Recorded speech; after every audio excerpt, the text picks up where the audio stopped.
UNRWA, of course, has been exposed through all of this. And Eylon, is one of the most amazing things. I've been writing about UNRWA for a decade or more, saying that we shouldn't be funding them. I pushed back against the Trudeau government when they reinstated UNRWA funding, saying, oh, we have special assurances, don't worry.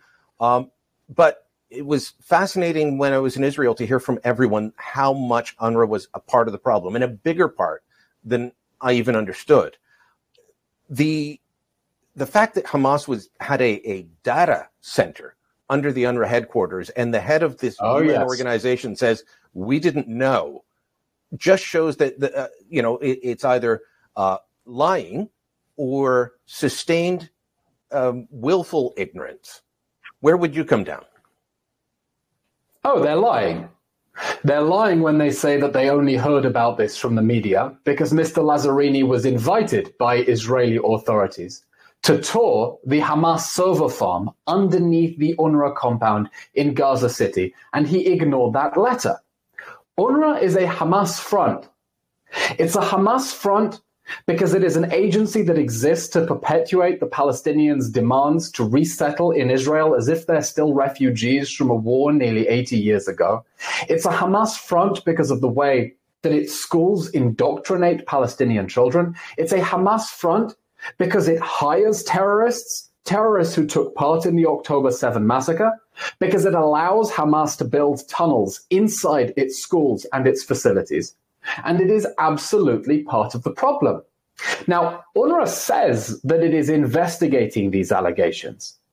But just 10 years ago, and this is something the New York Times reported today, when UNRWA tried to investigate suspicions that some of its members were implicated with Hamas, its legal officer in Gaza received death threats.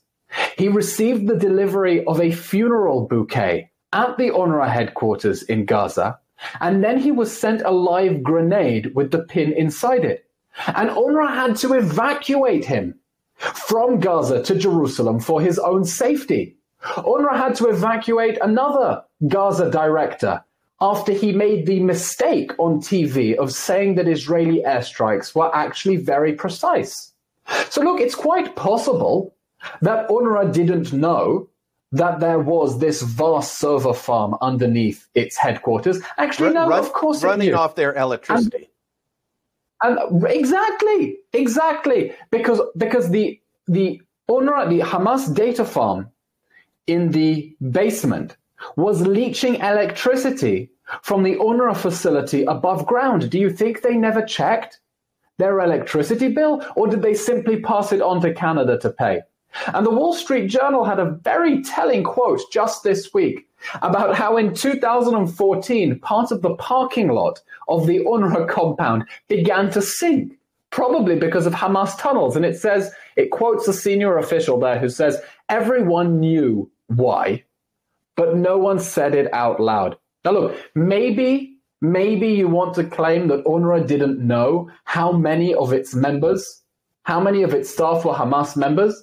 But it needs to be honest that the reason it was never able to get to the bottom of that is that whenever someone tried to investigate it, they received death threats and were hounded out of Gaza. And so it's covering up for Hamas, and it's covering up the fact that it's covering up for Hamas.